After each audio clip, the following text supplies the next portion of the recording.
I want you to go through the whole Quran with me. Join me at Bayyina.tv. أعوذ بالله من الشيطان الرجيم إن الله اصطفى آدم ونوحا وآل إبراهيم وآل عمران على العالمين ذرية بعضها من بعض والله سميع عليم إذ قالت امرأة عمران رب إني نذرت لك ما في بطني محررا فتقبل مني إنك أنت السميع العليم رب اشرح لي صدري ويسر لي أمري واحلل عقدة من لساني يفقه قولي فالحمد لله والصلاة والسلام على رسول الله وعلى آله وصحبه أجمعين أما بعد. Once again everyone, Assalamu alaikum wa rahmatullahi ta'ala wa barakatuh. So today inshallah we're going to try to discuss some more things about Al Ibrahim and Al Imran and maybe get up to ayah number 35. The thing that's really important to understand in some of these passages is what you can call biblical subtext. In other words, the audience that Allah is speaking to is somewhat familiar with, or maybe thoroughly familiar with the Bible. They're familiar with the Old Testament, and Allah is speaking to them based on the knowledge they already have of previous scripture. So we saw a lot of that in Surah Al-Baqarah, and we're going to see some of that, especially dedicated, in particular, not exclusively, but particularly dedicated to the Christian audience that came into contact with the Prophet ﷺ. It's also important to note that in the Quran, Allah is not talking to all Christians universally all the time. There are variations of Christianity, there are strands of Christianity, there are strands of Judaism that the Prophet came into contact with ﷺ, and the Quran addressed their particular school of thought, if you will. So it wasn't, for example, discussing Catholicism or the Protestant school or evangelical Christians and things like that. It wasn't in that context that some of this discourse was revealed. There's these particular brands of, or strands of Judaism, strands of Christianity that the Quran was dealing with very, very directly. An example of that is the Jews in the Quran, وَقَالَتِ الْيَهُودُ عُزَيْرٌ ابْنُ اللَّهِ. The Jews say that Uzair is the son of Allah. Vast majority of Orthodox Jews and Hasidic Jews and the vast majority of schools of Jews don't believe that Uzair was the son of Allah. But there are strands of Judaism, some of them are found in the Arabian region that actually did hold that view. So you can't say, well, the Quran is wrong because the Jews don't believe that and the Quran said that. It's dealing with the group that it's physically engaged with. This is also important because the Mushrikun of Arabia had a strange sort of theology also. They mixed religions together. So they knew some things about angels, they knew some things about prophets, they knew some things about Ibrahim, they knew some things about different mythologies as they traveled and did trade. They knew some things about Christianity and Isa. Some Mushrikun of Arabia even considered Isa alayhi salam an angel. And so all kinds of views were mixed together. And so a lot of times the Quran is clarifying issues based on the confusions that exist in front of them. And in doing so, the Quran, the universal lesson of the Quran is that we have to be clear about who are we talking to and what confusions do they have. And then how to address that. That's the legacy also left by the Quran, by dealing with each group in this, in this specific way. In any case, the focus today is Al Ibrahim and Al Imran, before we go any further. And Al Ibrahim is important, the family or the legacy, the family legacy of Ibrahim alayhi salam, because up until now, for the most part in the Quran, in Meccan Quran, the role of Ibrahim alayhi salam predominantly, again not exclusively, but predominantly occurs as someone who championed Tawheed. That only one Allah should be, one God should be worshipped, and shirk must be abandoned, and he's willing to do and go through any trial in his loyalty to Allah.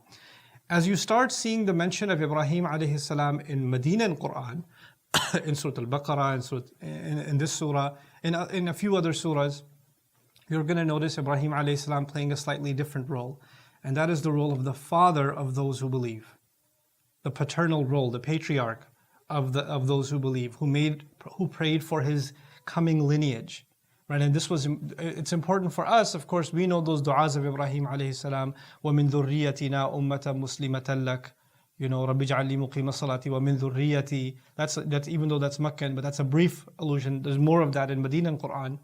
But for the Christians and the Jews, but right now the Christians, that stuff is really important. And we're going to see why that's important. I'm going to share some biblical research stuff with you, inshallah ta'ala, today. Another important thing to note about Ibrahim alayhi salam is that scholars like Tilman Nigel And others have actually held the view that even the mushrikun of Arabia, they actually believed in Ibrahim alayhi salam as the founder of the Kaaba already. Like that wasn't something that the Christians believed about Abraham and the sacrifice, the story of the sacrifice, but it's something that the Arabs held for a long time. And these Western scholars in discovering that have actually not realized that they've helped the Muslims quite a bit. Why? Because a lot of Christians believe that the son to be sacrificed was Isaac, right? Not Ismail. They consider Ismail actually an illegitimate child, ma'adallah. And so he can't have a blessed lineage, right? But interestingly enough, the Arabs have had for thousands of years, even before their exposure to Christianity, they've had the tradition. Now this has been researched. They've had the tradition of sacrificing the animal, performing Hajj, and attributing that to Ibrahim and Ismail.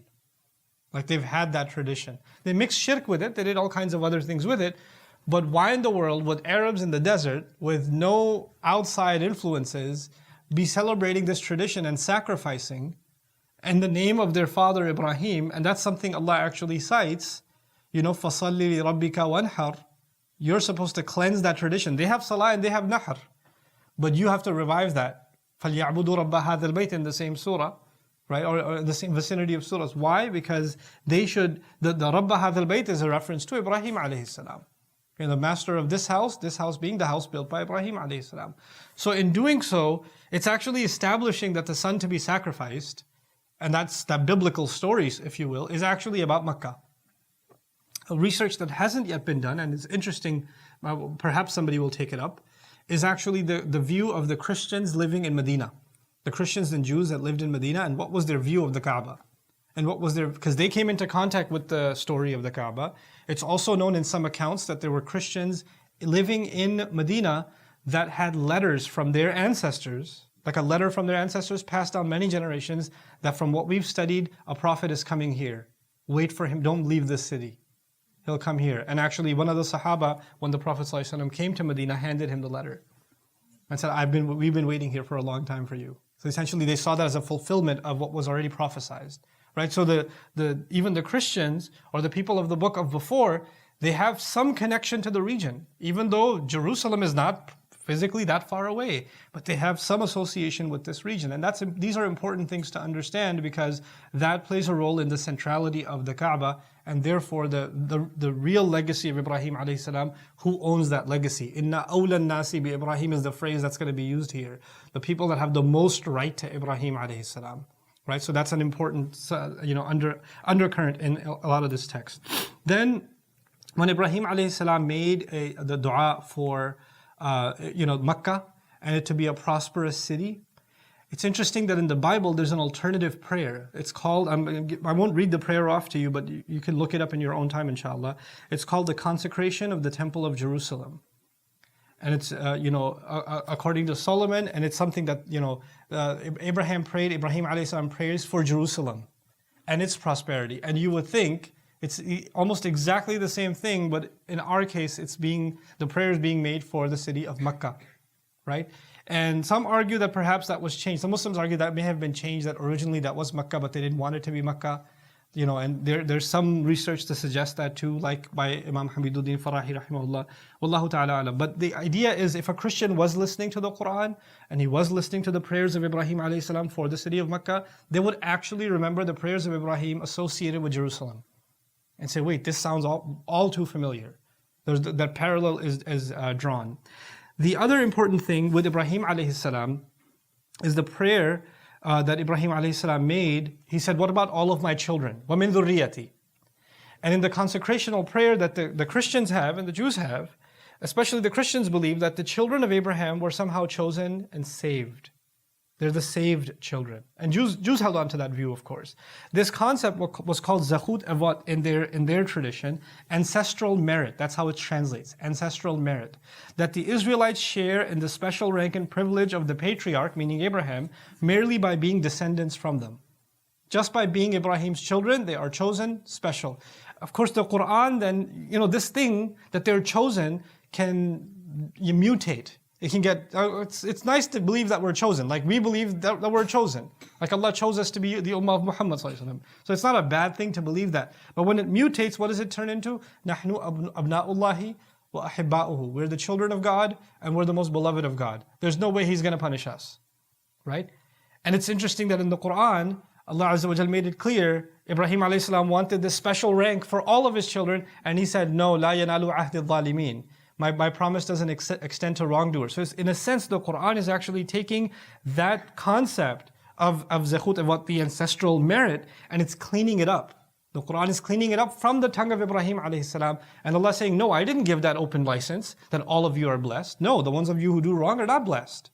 That's not going to fly. And so the original prayer and the original dialogue with Ibrahim alayhi salam is being, again, revived, restored. The Christians call it, it's being retold, as if the Quran is doing a creative retelling of the story. Our view is the Quran is actually going back and telling the original. It's interesting, in the ayah of the Quran, they didn't just say we're the children of God. They said we're the children of God and the beloved of God. Abna'ullahi wa ahibba'uhu, which is a really interesting parallel, because in the Quran, ha'ula abna Ibrahim la ahibba Ibrahim. Like in the Quran's account, they may be children of Abraham, but he does not necessarily love them if they do wrong.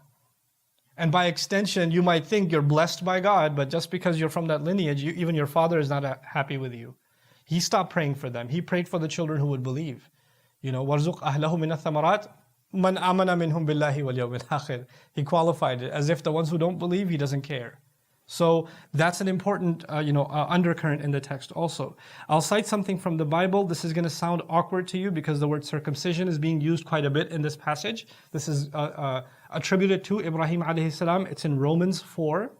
And even though this might sound a bit abstract to you, at the end it'll make sense why I'm making reference to this. Is this blessedness only for the circumcised or also for the uncircumcised? We have been saying that Abraham's faith was credited to him as righteousness. Under what circumstances was it credited? Was it after he was circumcised or before? It was not after, but before. And he received circumcision as a sign, a seal of the righteousness that he had by faith while he was still uncircumcised. So then he is the father of all who but believe, but have not been circumcised, in order that righteousness might be credited to them. And he is then also the father of the circumcised, who not only are the circumcised, but who also follow in the footsteps. Also the father of the circumcised, who not only are the circumcised, but who also follow in the footsteps of the faith that our father Abraham had before he was circumcised. This is Paul talking about circumcision as a sign of those who believe. Right? And circumcision is a big thing in Jewish tradition. And of course, it's made its way into Islam also. The reason this is important, Paul, by the way, later on, because it's such an emphasis on circumcision, later on he said, circumcision is circumcision of the heart, because he didn't want that applied to himself, so he kind of, so that's also later on. But anyway, the reason this is important is because the Quran, describing the religion of Ibrahim, it uses the term Millat Ibrahim. Right? On a number of occasions, we found Millata Abikum Ibrahim or Millata Ibrahima Hanifa. In Hebrew, Barit Milat is the covenant of circumcision. It's actually literally considered the circumcision or the covenant of Ibrahim. The term is Barit Milat. And so the word circumcision doesn't just refer to that ritual, it actually refers to the contract between him and Allah, which the Quran then calls Millah. So when they hear the word Millah and Ibrahim together, they're actually also thinking, we think a religion of Ibrahim. But when a Jew was hearing this, when a Christian was hearing this, they were actually from the original Hebrew Bible being reminded of the original agreement between God and Abraham. By the same exact, even the closely related root letter, Mim Waw Lam and Mim Lam Lam in the Hebrew equivalent is actually circumcision. And in our world, it's actually religion. So Millata Abikum Ibrahim. And by the way, these rituals were the way of someone being entered into a religion back in the day. It was these rituals that were kind of a form of shahada or a form of, baptism and that sort of thing. Then the interesting thing about Ibrahim alayhi salam that's worthy of note is that, Ibrahim alayhi salam slaughtered an animal. When the sacrifice was replaced with, his son was replaced and Allah told him to sacrifice an animal instead, that became a sunnah of Ibrahim alayhi salam and a mark of the people who follow the Abrahamic tradition. Interestingly enough, the Jews, after 70 years after they rejected Isa alayhi salam and the temple was destroyed the second time, from that point on, the Jews completely abandoned animal sacrifice. They actually no longer engaged in any animal sacrifice. The tradition of Ibrahim alayhi salam was utterly discontinued. And this is something only restored and correctly restored by the sunnah of the Prophet sallallahu alaihi wasallam. Again, a mark that that which you yourselves abandoned of Ibrahim alayhi salam is being restored. So this was also a message being sent to them. Then in these ayat we saw ذُرِّيَّةً بَعْضُهَا مِنْ بَعْضٍ. I'm jumping ahead to Ali Imran. I'll get to Ali Imran in a minute, but I want to emphasize the word ذُرِّيَّة. Dhurriya, I told you, means offspring and children's children, long generations down the road. They had offspring one of the other. But the word dhurriya in Arabic comes from dharra. And dharra means seed. And Allah Azza wa Jal told Ibrahim alayhi salam that, that from his seed will come a great many nations. Like the biblical account is, the seed of Abraham is very important. And Allah, particularly, instead of using any other word, used the word dhurriya, which goes to dharra, which goes to seed. Right? So there's these undertones that are really cool. And for anybody who was, an astute student of the Bible, like a attention-paying student of the Bible, these wouldn't be lost on them. They would actually catch wind of that. I've talked to you about the meaning of the word Ibrahim before. I'll remind you of Avramham. They're the three components of the word. It's not an Arabic word. And basically it means the leader of many. The leader of many. Okay? And the Quran basically describes him as the leader of many when the Quran says, Inni ja'iluka linnasi imama. That I'm going to make you a leader over all of mankind. Paul is saying what? That he leads the circumcised and the uncircumcised. Basically saying the Jews and non-Jews. That's what Paul is saying. And basically Paul is saying you don't have to be a Jew to now be from the people of Abraham. He was using that as a basis to then eventually talk about you don't need to be from the religion of the Torah to be a follower of Jesus. So he was going to take that next step, but we're not going there. Let's talk about Imran now a little bit. The word Imran, I'll read something. This is from Abdul Rauf, who looks at the origins of words that are not Arabic, that are found in the Quran, and traces their original meanings. And sometimes those meanings, obviously everybody's name means something. Your name has a meaning, my name has a meaning. When Allah Azza wa Jal gives names in the Quran or mentions names in the Quran, sometimes they are physical, actual names, and other times they are titles. And it seems if you appreciate that, then you'll see that sometimes the names of certain prophets or the names of certain individuals may not just be names, may actually be a title or a quality that's being described through that name. But we wouldn't know that because we don't know that foreign language, right? So it's important to go back to the original meaning of the word. So the name Imran is originally Hebrew, likely pronounced Amram or Amran. So there's an M at the end or an N at the end, both ways that it's pronounced. In Hebrew, an and am are interchangeable suffixal augmentatives, meaning at the end you can add am or an, and it's interchangeable. Okay, a parallel to that in the Arabic language is in Tanween. You say un or an or in, right? And there are some tribes of Arabs that didn't add un and in; they added am im. Like their Tanween was a meme at the end instead of a noon at the end. Okay, so when one of them came to the Prophet ﷺ and asked a question in their dialect, he said, Hal minam bir fim siyam fim safar.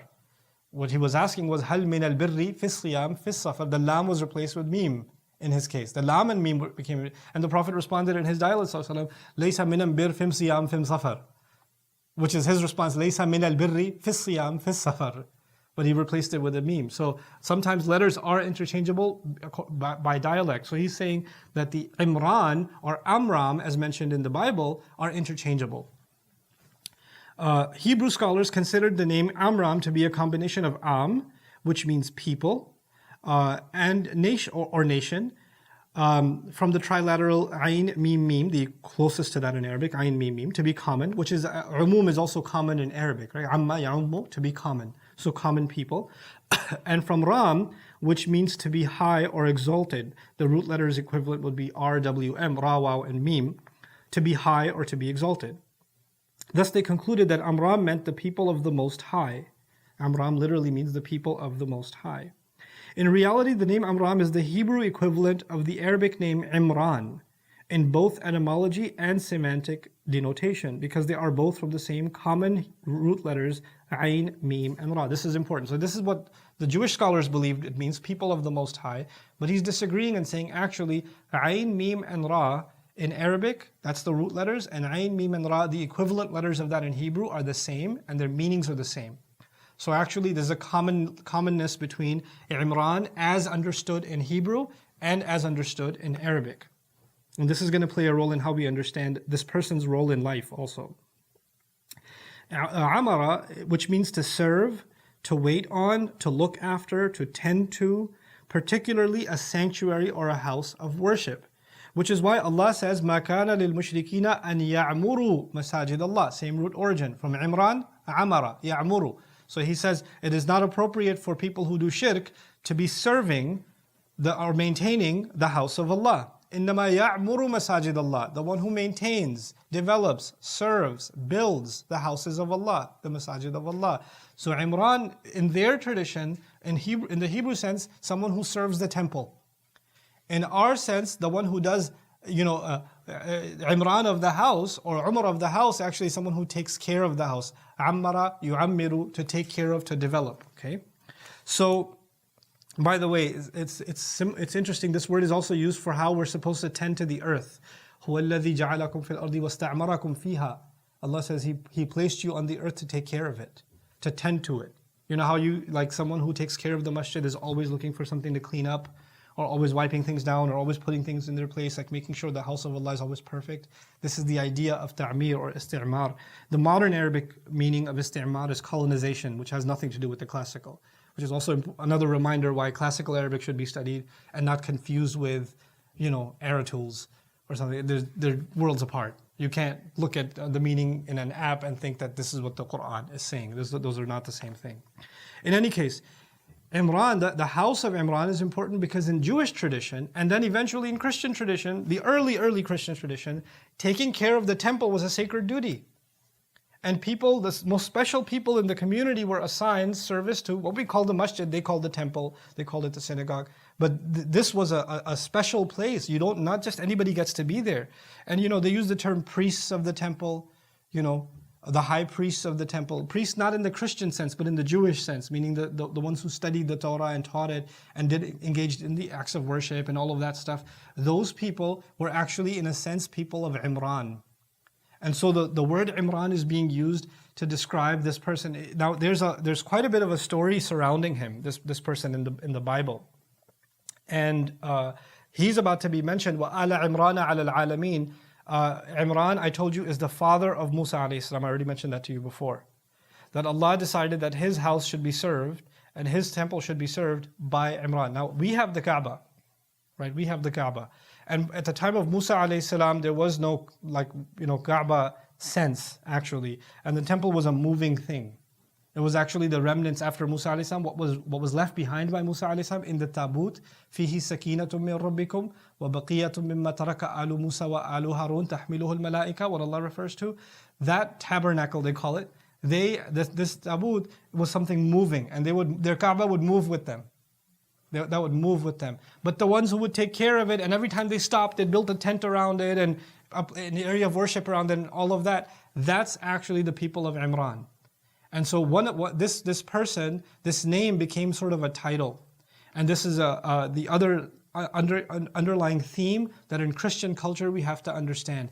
When somebody historically was important, then later on people called the person who plays the same role as them their name. Like you are reliving that person's legacy. So lots of people were called Imran. And the family of Imran starts with Musa alayhi salam, and for the Jews it ended, and by the time Isa alayhi salam came, the legacy had already died out. There was no more of that legacy. Just Zakaria alayhi salam, and that's pretty much it. Zakaria and maybe Yahya alayhi, and even Yahya alayhi salam they rejected.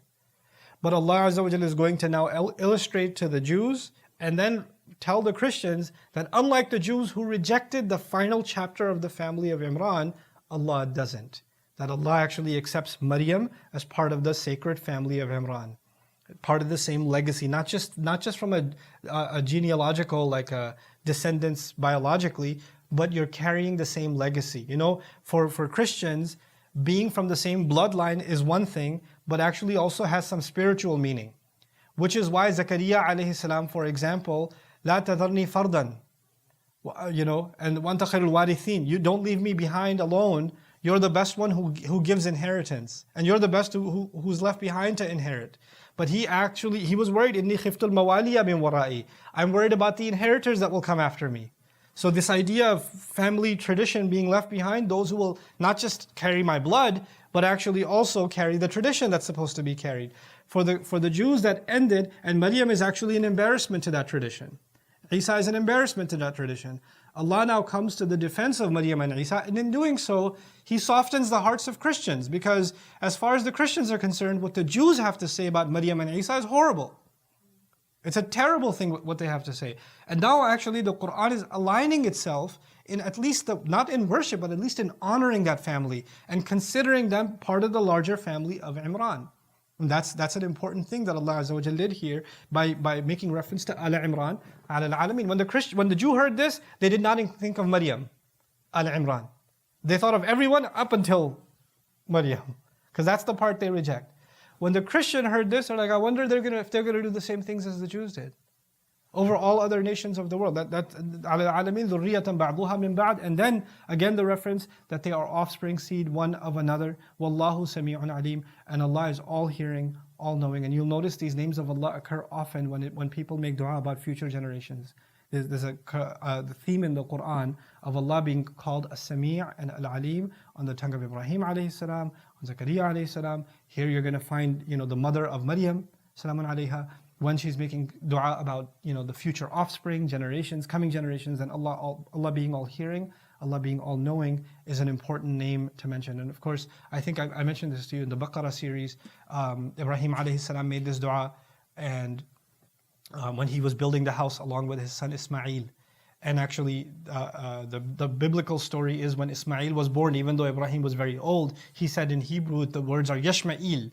Yashma'il means God listens. Meaning I prayed for a child and God gave me a child even though I'm in such an old age. And Yashma'il became Yishmael, his name. And from it we get Ismail, meaning literally Sami' Allah. Allah listens. Right? That literally became his name. So, now we get to the story, the family of Imran. And it would be interesting reading for you. It's kind of a shocking read, almost like a novel you're reading. It's called the Infancy Gospel of James. It's not considered part of the Bible, but an important document nonetheless. It's the only one that describes the birth of Mary all the way to the birth and times of Jesus, okay, in some detailed account. So once again, it's called the Infancy Gospel of James. And I'll give you my version of it, my version of the Gospel. Again, it's not considered part of the Bible, but when I read it, I was like, what? This is crazy. That's crazy. How they say this stuff?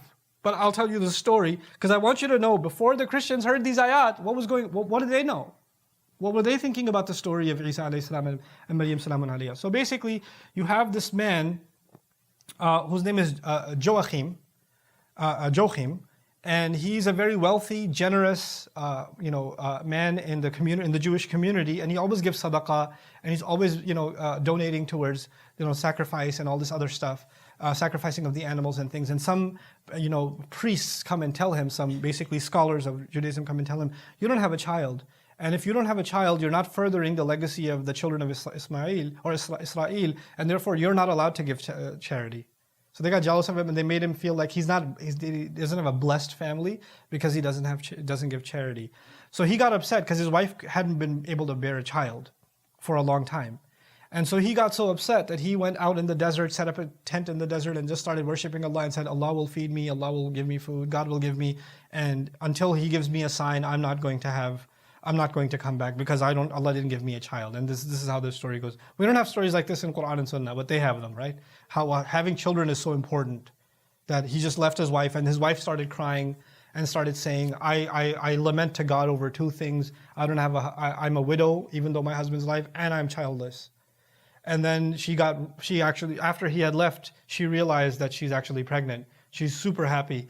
And then, he comes back, and then he starts giving all kinds of charity. And then, she eventually has a child, and it's a girl. That's Mary, that's Maryam.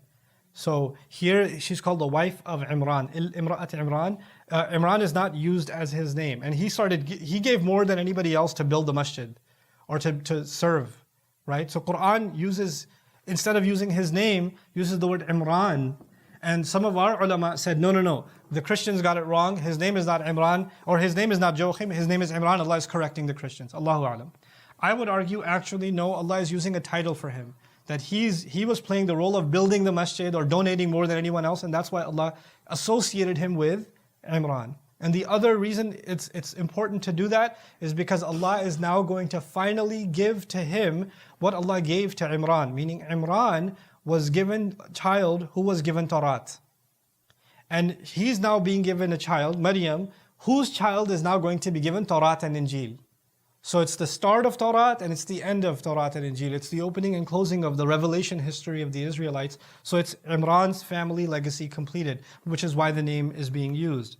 So it's also important, because the Christians are being talked to, if you open up a number of the books of the Bible, they begin with genealogy. So for example, Angelica Norby mentions it is certainly no mere coincidence that the gospel according to Matthew also begins with matters of genealogy, more precisely with two different genealogies, while the first one mentions David and Abraham as the progenitors of Jesus, meaning the ancestors of Jesus are mentioned in the beginnings of the Bible. This is the section that's talking to the Christians, and it began with Adam, Noah, family of Abraham, family of Imran, genealogy, and then the guidance.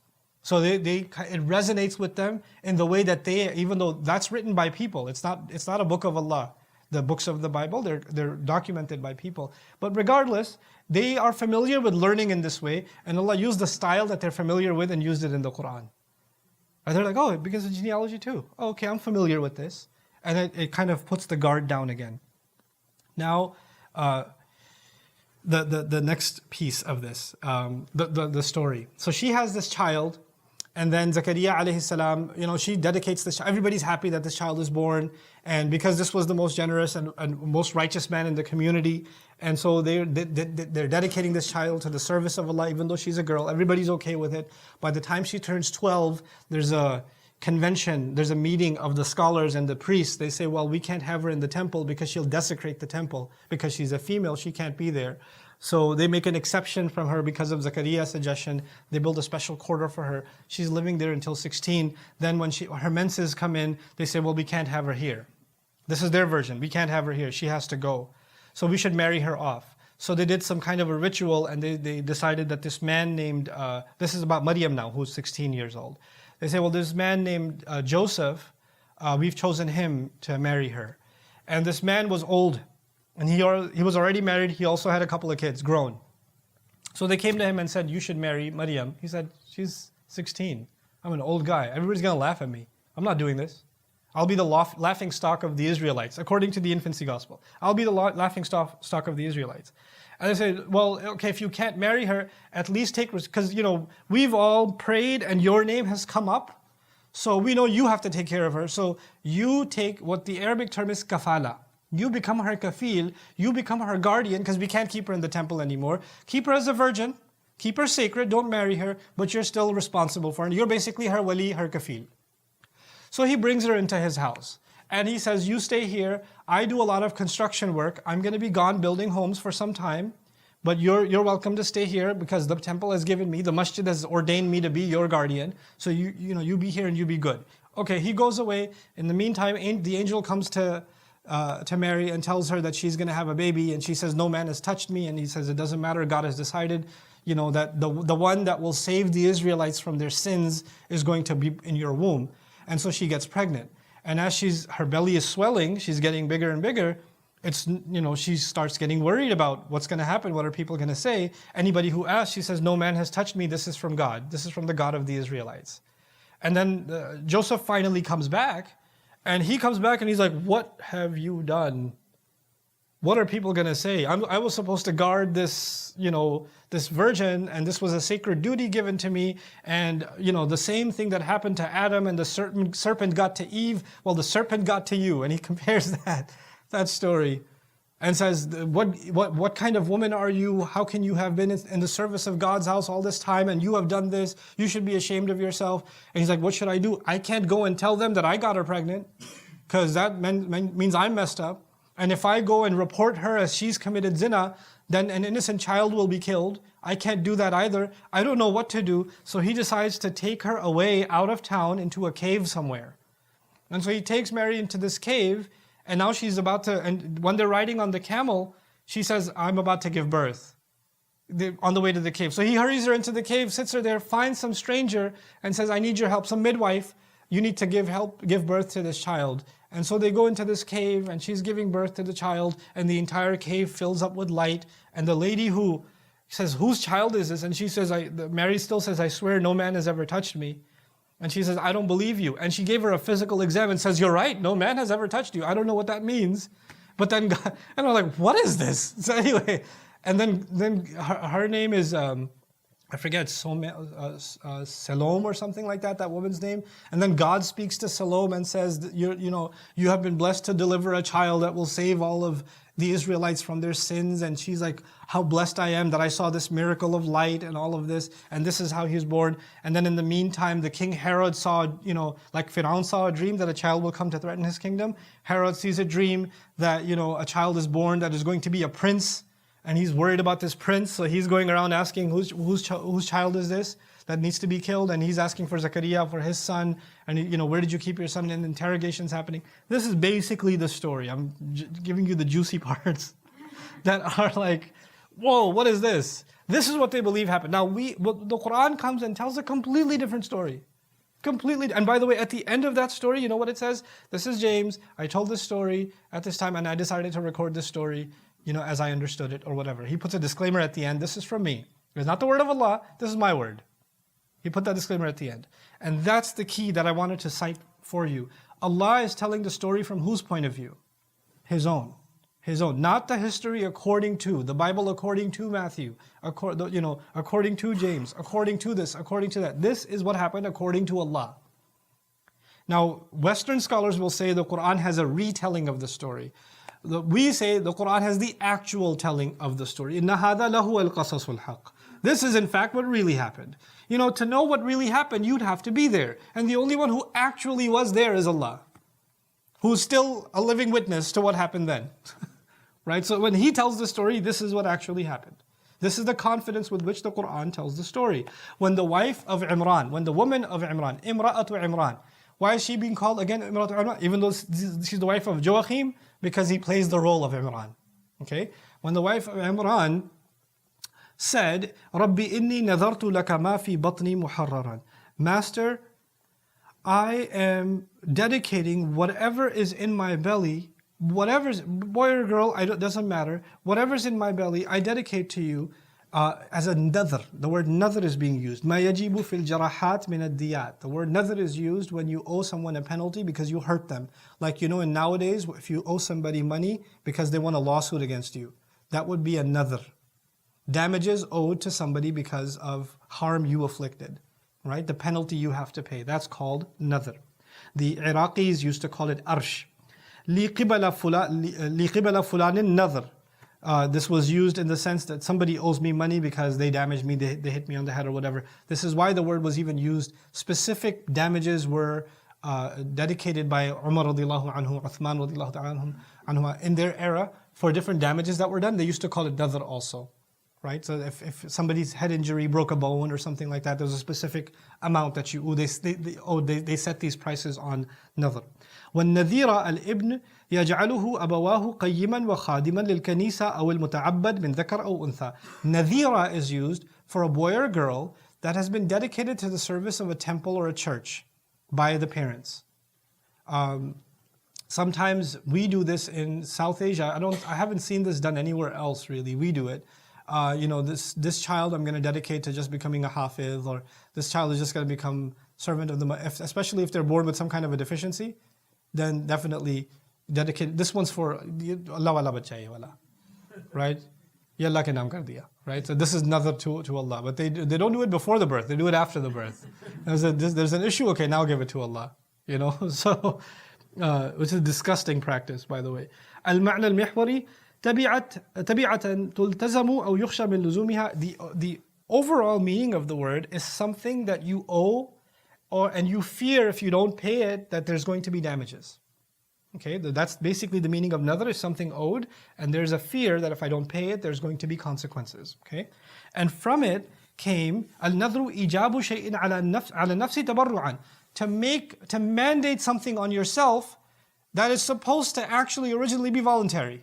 But you voluntarily imposed on yourself that you're going to do this. Ya Allah, if you get me married to this person, I will fast for 40 straight days or something.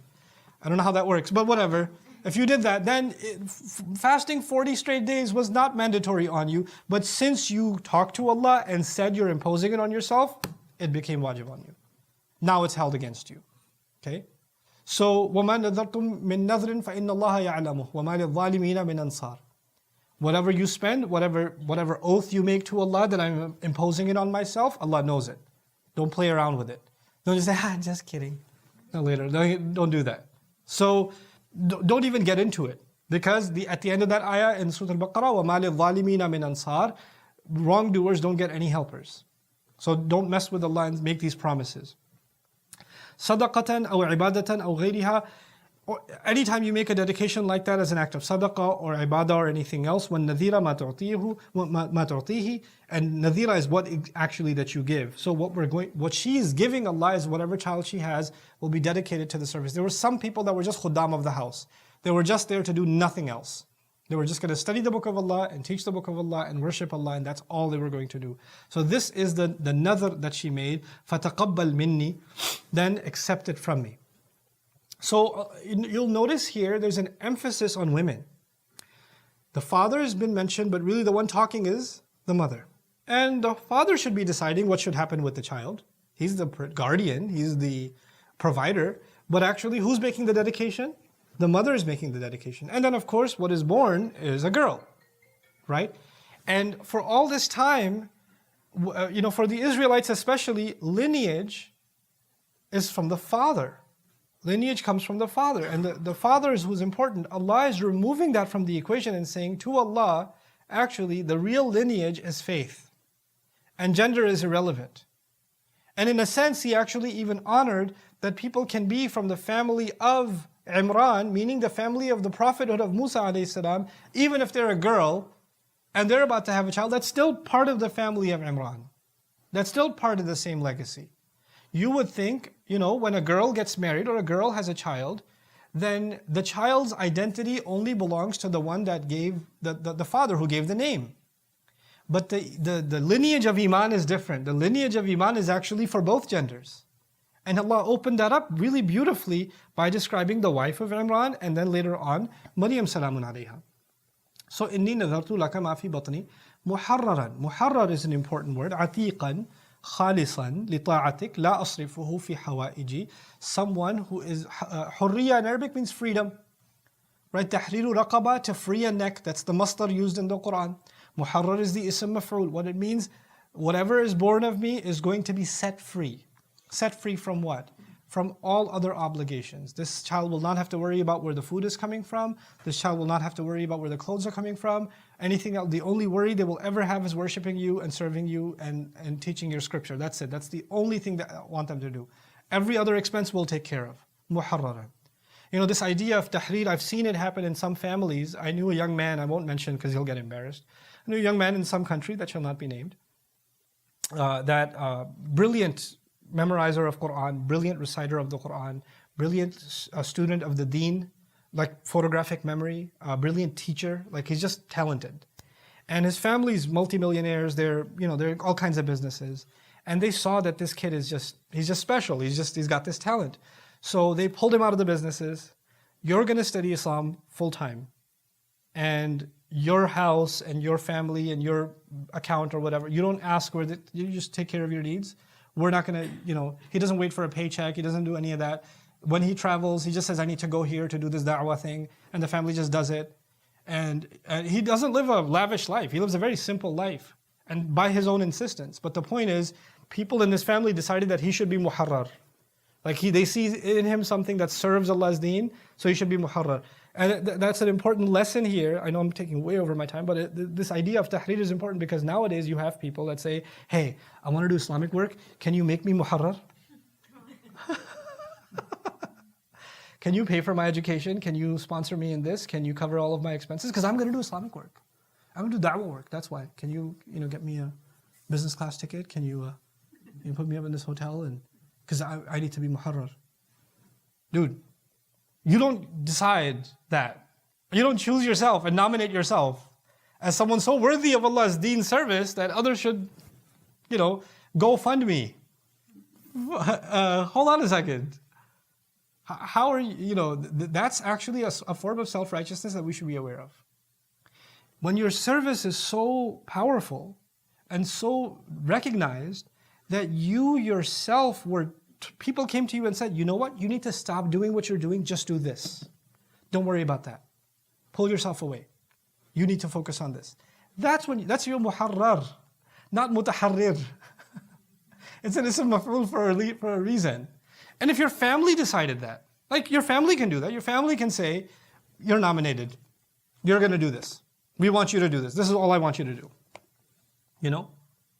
And there are some remarkable scholars around the world, remarkable people around the world whose families doing this for them. Their families supporting them because they see them as muharrar. But don't declare yourself muharrar. Don't do that. Don't ask anybody else for money to do, for your own thing. If you can stand on your own feet to the best of your ability, do it. Do it. And I've seen it, unfortunately. And I've actually people came to me and said, can you sponsor my education in this, that, and the other? And I did. I said, okay. I hadn't really thought about this much and I didn't want to give them this talk. But somebody's motivated to do it. And guess what happens? Nothing. Nothing happens. They disappear into this, that, or the other. Why? Because when you start from the wrong foot, and you take the first wrong step, then you can't just recalibrate later on. You have to start from the right place. I'm reminded of the late Dr. Isar Ahmed, medical doctor, successful medical doctor, and his family basically told him, and he told his family, I'm not doing this anymore. I can't. I just got to do what Allah has given me a gift in. Millions of people affected by his work. And he just left his career behind. My teacher, Dr. Abdul Samin, my Arabic teacher, was a dentist. And he has a couple of daughters, his family to provide for, and responsibilities, but just an absolutely incredible teacher. Just a really remarkable teacher. And he was just pulled away from it. It's not even you decided, it's just this tsunami comes and takes you and just says, you're going to do this work. And she, before the child's even born, says, I'm not even going to let my child see the other side of the life. This is the only life she'll know. إِنِّي نَذَرْتُ لَكَ مَا فِي بَطْنِي مُحَرَّرًا فَتَقَبَّلْ مِنِّي. Then accept it from me. Notice, interestingly, she didn't say accept from her. Accept from me. Because you can't control anybody else. First and foremost. You could dedicate and serve someone else and help someone else, but that doesn't mean they'll do what is needed. More than anything else, Ya Allah, make me, accept me. And by the way, if you accept me, automatically she's included. Why? Because if she's truly muharrar, and if she's truly another, and you accepted all of that, then you won't let my another go to waste. And you won't let her tahrir go to waste. So just accept from me. فَتَقَبَّلْ مِنِّي إِنَّكَ أَنْتَ السَّمِيعُ الْعَلِيمُ.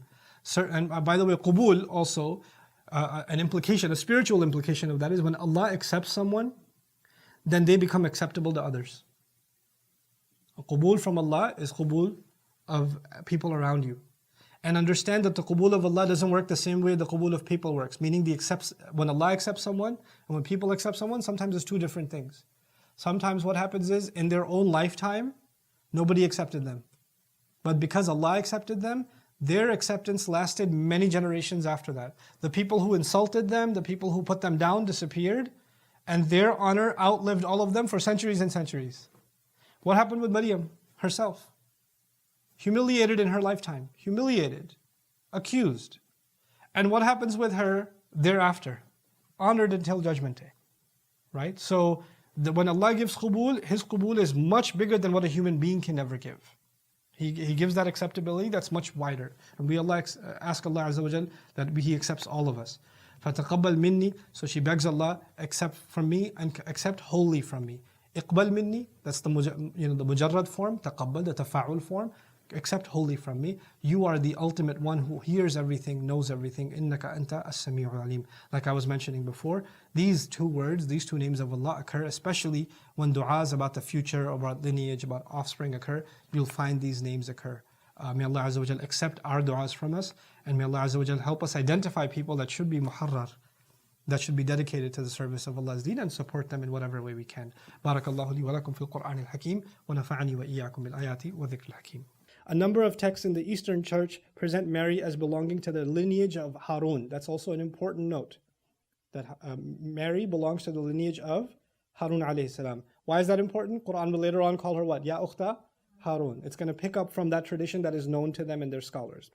Whereas, especially in Surah Ali Imran, the two stories of Zakaria, or rather the story of Maryam and Zakaria and Musa alayhi salam are been fused together. And the way this fusion has happened is actually very similar to the Gospel of Luke. So it's picking up from the Gospel of Luke and then, correcting that narrative. So those are the few other Christian undertones that I wanted to make sure you guys are aware of. Barakallahu li wa lakum. Assalamu alaikum wa rahmatullah.